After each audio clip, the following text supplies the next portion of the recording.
인간과 구원 다섯째 주 강의 시작하겠습니다. 자, 다음 주부터 이제 여러분 학교에서 만나게 되죠? 다음 주부터 이제 학교에서 여러분들을 만나 뵙게 돼서 참 반갑습니다. 그래서 이렇게 온라인으로 여러분 찾아뵙는 건 오늘이 마지막일 것 같은데, 다음 주에 이제 만나서, 직접 만나서 얘기를 하면 서로 이제 소통이 잘 될 것 같고, 여러 가지로 좋을 것 같으니까 다음 주만 오기를 기대하고 있습니다. 그리고 이제 여러분들한테 좀 죄송한 얘기를 드릴게. 이게 강의가 올라가는 게 이게 좀 불규칙하게 좀 늦게 올라가고 그러는 게 좀 많이 죄송한데요. 제 사정이 좀 그럴 수밖에 없는 사정이 있다는 좀 이해해 주시기 바랍니다. 초등학교 다니는 저희 애들이 있는데요. 요즘 아시다시피 초등학교가 이 코로나 때문에 다 학교가 어, 휴교 중이잖아요. 그리고 온라인으로 인터넷으로 강의를 들어야 되는데 수업에 참여해야 되는데 저희 집에 이게 노트북이 이거 하나밖에 없거든요. 컴퓨터라고는. 그래서 이걸 애들한테 주다 보니까 제가 이게 촬영할 시간이 마땅치가 않아서 저희 좀 그렇다는 좀 양해해 주시기 바랍니다. 그래도 진도는 처음에 예상했던 스케줄대로 쭉 나가고 있는 것 같으니까는요. 어쨌든 다음 주부터 얘기를 좀 더 여러분들과 나누면서 좀 더 좋은 시간 보내기를 바랍니다. 자, 오늘부터는 이 책, 개혁주의 구원론이라는 책, 안토니 후쿠마 교수님의 개혁주의 구원론이라는 책을 살펴보면서 이번 주와 다음 주 이야기를 진행할 겁니다. 자, 여러분, 기독교라는 종교가 무슨 종교인가?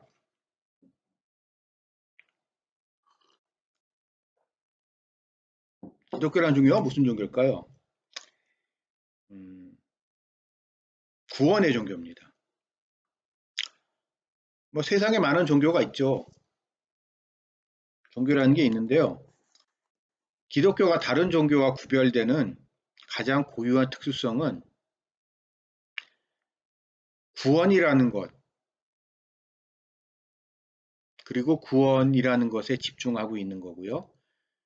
그러니까 구원의 주체이신 삼위일체 하나님, 그리고 구원의 객체인, 구원의 대상인 사람, 인간, 하나님의 백성인 인간에 대한 이야기가 기독교입니다. 저는 그런 점에 있어서 종교다원주의자들을 싫어합니다. 저는 종교다원주의를 단호하게 거부하는 사람이에요. 왜냐하면 다른 종교에서는요, 기독교에서 이야기하는 것과 같은 구원을 찾아보기가 힘듭니다. 그러니까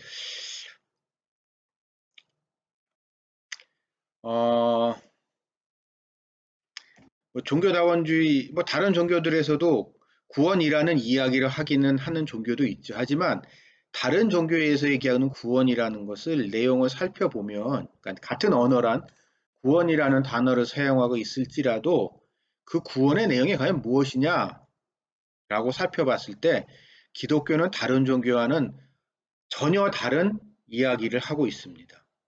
다른 종교들은 그들의 이야기를 하고 있는 거죠.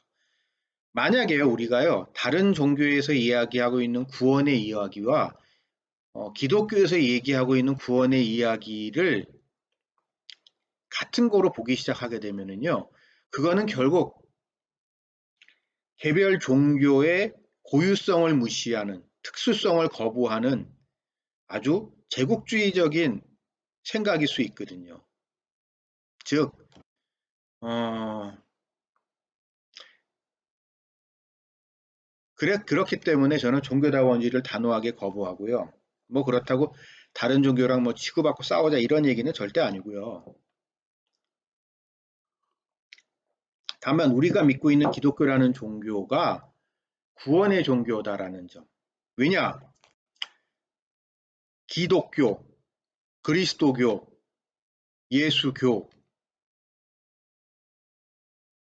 결국 2000년 전 팔레스타인 땅에 나타났었던 한 인간, 나사렛 출신의 예수라는 전직 목수로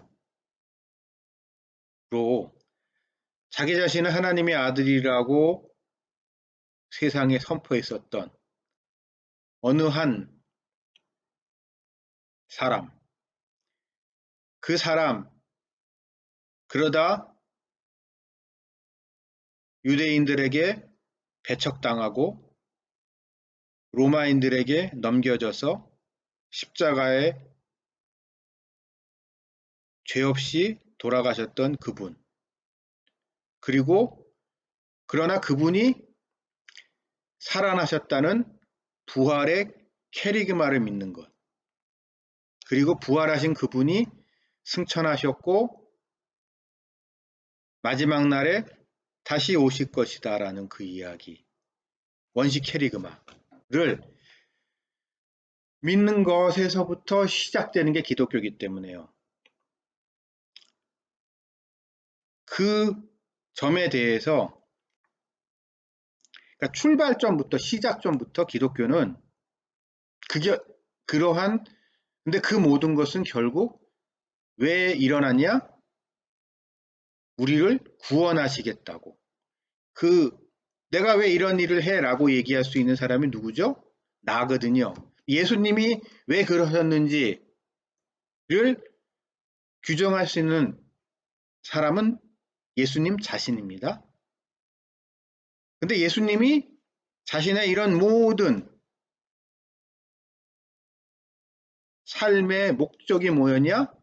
본인 스스로 분명히 규정하시기를 나는 너희를 구원하기 위해서 죄인들을 구원하기 위해서 그랬다라고 말씀하셨고 그 점에 대해서 초대교회 사도들이 다양한 그러니까 기독교라는 종교가 특이한 게 이런 거예요.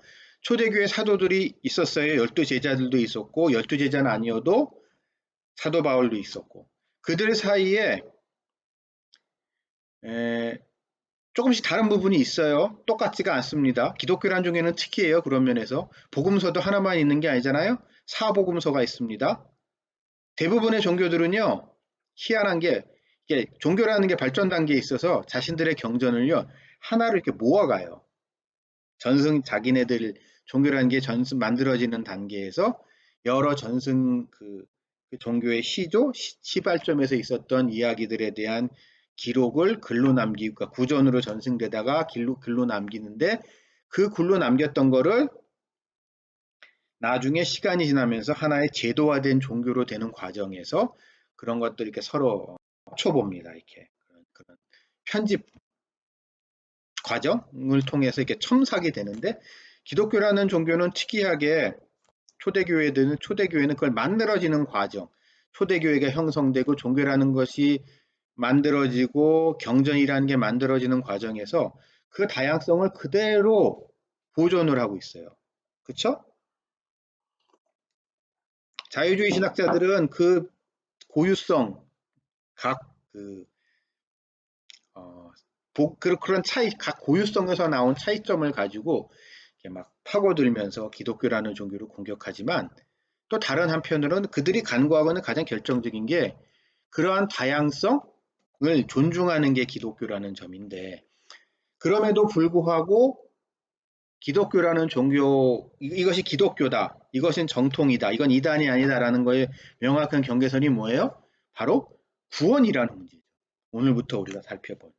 왜냐하면 하나같이 동일하게 얘기하는 건 예수 그리스도, 자신들의 믿음의 대상인 예수 그리스도는 결국 구세주, 구원자라는 겁니다. 구원. 우리를 구원해 주시는 분. 근데 그 구원이라는 게 뭐냐? 십자가에서 예수님이 죽었다 무덤에서 부활하셨듯 그 부활이 그냥 어떤 영적인 그 무엇이 아니라 아주 구체적이고 구체적인 육체적인 육의 부활로 육체적인 부활. 그러나 육체의 한계를 뛰어넘은 우리가 생각하는 육체의 한계가 육체가 아닌 그 이상의 무엇으로 부활하셨고 그렇기 때문에 그 부활을 믿는 것 그리고 그분을 믿음으로 말미암아 그분과 같이 부활하게 된다는 것. 그분이 다시 오실 때.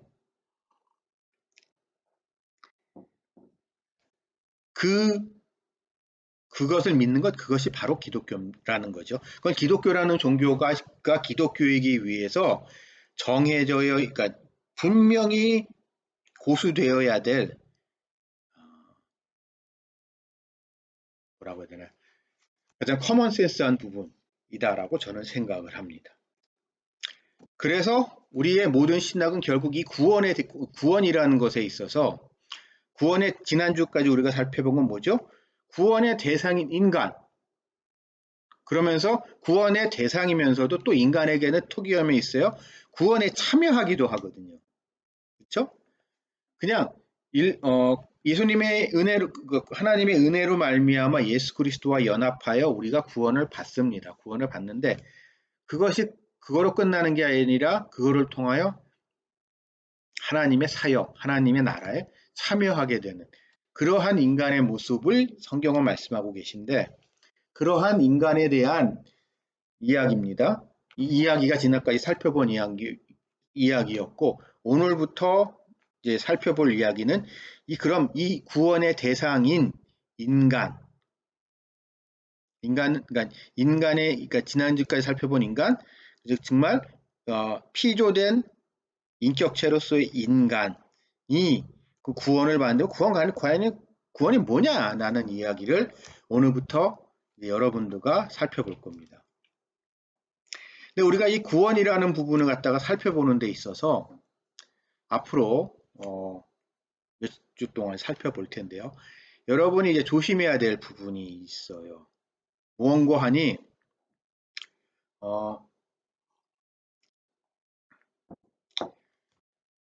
구원의 대상인 인간과 또 구원의 주체이신 예수 그리스도, 삼위일체 하나님과 삼위일체 하나님이라는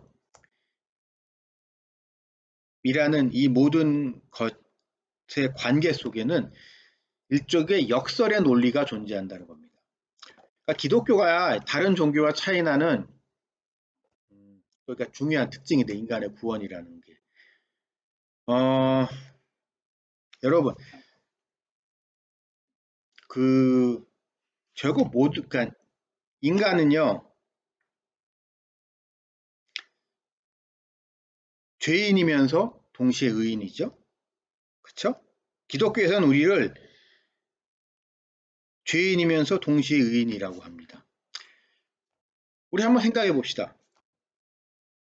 지난주까지 우리 인간에 대해 살펴봤는데요. 인간이 만약 죄인이기만 하다면 인간은 구원받을 수 없겠죠? 죄인인데. 죄인이기만 하다면. 그 안에 아무 가능성이 없다면 애초부터. 인간의 구원은 애초부터 불가능한 겁니다. 반면에 인간이 의인이라면 의인일 수 있다면 구원은 또한 필요 없는 겁니다. 왜냐하면 의인이기 때문에 아니면 의인이 될 것이기 때문에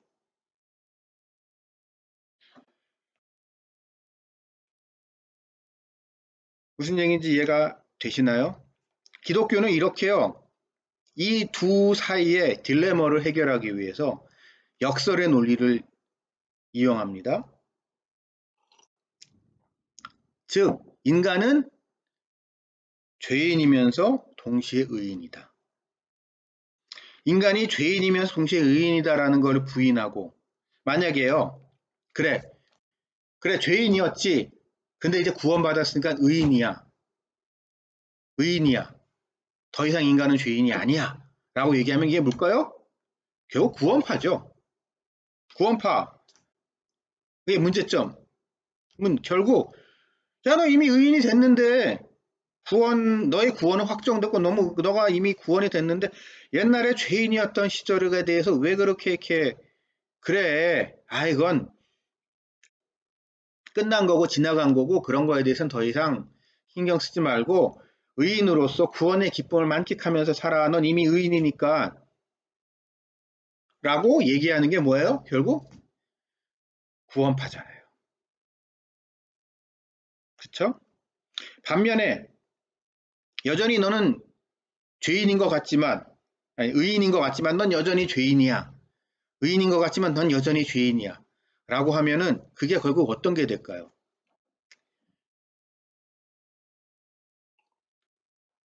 극단적인 율법주의에 빠지게 됩니다.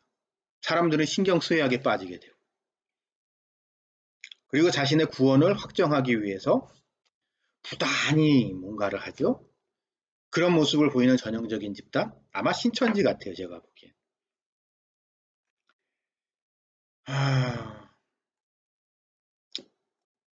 그렇게 역설의 논리를 통해서 역설의 논리로 구원을 그러니까 기독교는 많은 부분을 설명하고 있는데 구원에 있어서도 마찬가지입니다. 구원의 대상인 인간에 대해서도요. 또한 구원에 있어서 구원의 대상인 인간과 구원의 주체이신 삼위일체 하나님과의 관계에 대한 문제에 있어서도 같이 논리적인 역설을 합니다. 하나님이 다 하셔. 하나님이 모든 게 하나님의 주권이야. 하나님 마음이야. 좋게 말하면 하나님의 섭리야. 하나님의 의지야. 라고 이야기하는 게 믿음이 좋은 것 같이 보일 수도 있지만 그거는 달리 말하면 그러면 인간에겐 아무 책임이 없다는 거야? 팔자소관이라는 거야? 사람들이 이제 앞으로 살펴보겠지만 예정론에 대한 이야기를 하는 데 있어서 사람들이 가장 많이 오해하고 있는 게 예정론이 개혁주의에서 얘기하는 예정론이 무슨 운명론 같이 생각하는 경향이 있는 것 같이 자꾸 왜곡을 해가지고 이걸 프로파간다들 하는데 절대 아닙니다. 예정론과 운명론은 완전히 다른 이야기예요. 물론 개혁주의에서는 하나님의 주권을 강조하죠. 그러나 그거에 못지않게 인간의 책임 또한 강조합니다. 근데 하나님의 주권만 강조하게 되면 인간의 책임은 사라지는 거고 그럴 경우 인간은 무책임해지죠. 반면에 인간의 책임을 강조하게 되면 하나님의 자리가 없죠. 인간은 사실상 기독교라는 종교가 은혜의 종교가 아닌 수행의 종교로 변질되게 되죠. 그런 거를 우리는 어, 전형적으로 요즘 신천지 같은 데서 발견할 수 있습니다. 그러니까 뭐 하여튼 신천지에서는 그 여러분 14만 4천에 들어가야 되고 이상한 걸 하잖아요. 뭐 그러니까 그런 게 결국 구원을 하기 위해서 네가 뭘 해야 돼라는 거를 갖다가 극단적으로 강조한 이야기입니다. 그러나 기독교에서는요, 진정한 기독교, 건전한 기독교에서는 하나님의 주권과 인간의 책임 사이에라는 이 역설적인 관계를 어떻게 하면은 조화시킬 것인가를 가지고 고민을 하는 게 건전한 기독교의 특징입니다. 물론 교파에 따라서 하나님의 주권을 강조할 수 있고 또 경우에 따라서 인간의 책임을 강조할 수 있지만 우리는 이 둘 사이의 균형점과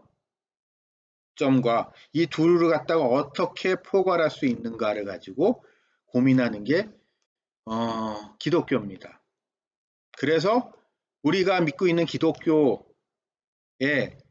기본 틀, 가장 최종적인 우리가 믿고 있는 기독교의 최종적인 틀을 만든 사람 아우구스티누스죠. 히포의 아우구스티누스.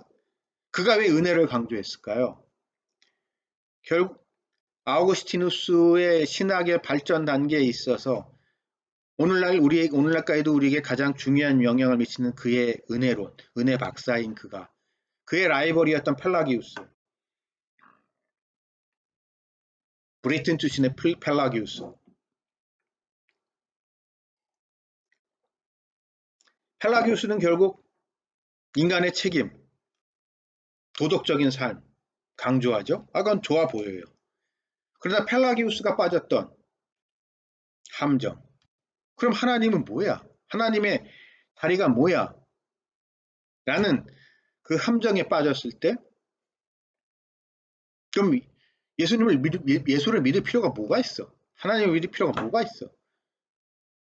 그거 그냥 믿으면 별로 중요한 게 아닌가? 실천이 중요한 건가? 책임지는 삶을 사는 게 중요한 건가? 라는 그러한 논란 속에서 그는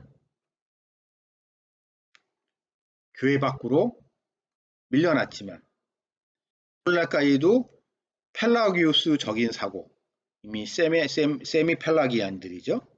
그렇게 구원을 위하여 뭔가 우리가 해야 될 무언가가 있다. 인간의 책임이 있다. 라고 이야기를 하는 사람들을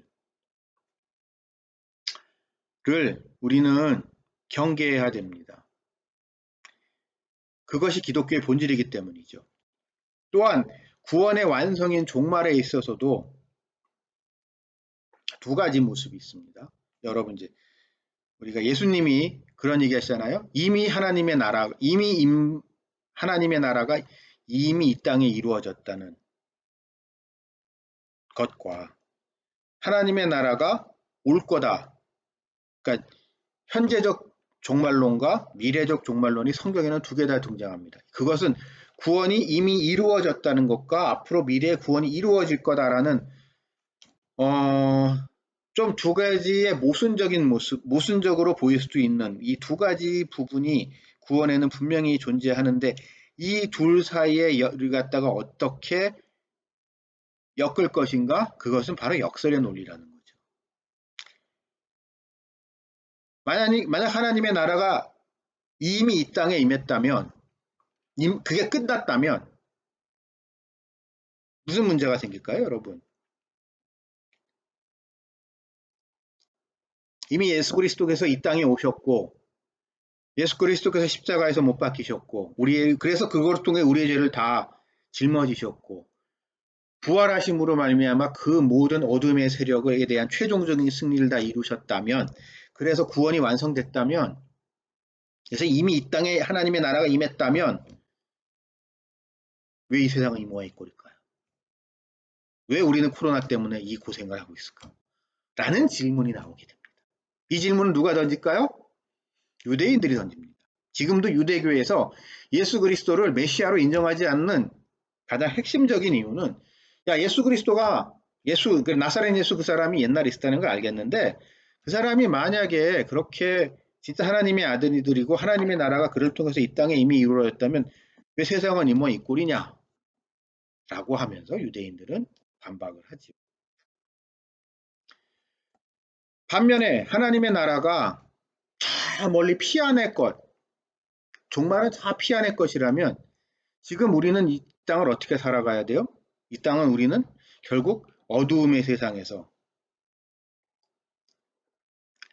우리는 남들은 다 죄인이고 우리만 의인인 것 같은 그러한 삶을 사는 거가 되기 때문에 그러한 미래적 종말론, 다가올 올 하나님의 나라만 바라보는 것 또한 위험합니다. 그래서 이 둘 사이에 모순적인 것 같은 걸 어떻게 역설적으로, 그러니까 역설의 논리를 통하여 이것을 이해할 것인가라는 것이 우리 기독교의 역할이죠. 예. 그래서 이 구원론에서 이 책, 개혁주의 구원론 이 책에서 구원이라는 문제에 대해서 이런 점을 가지고 앞으로 이야기를 해 나갈 것입니다. 첫 번째 시간 이렇게 벌써 하다 보니 얘기가 다 됐고요. 잠시 쉬었다가 두 번째 시간 여러분들과 이거 계속 나누겠습니다.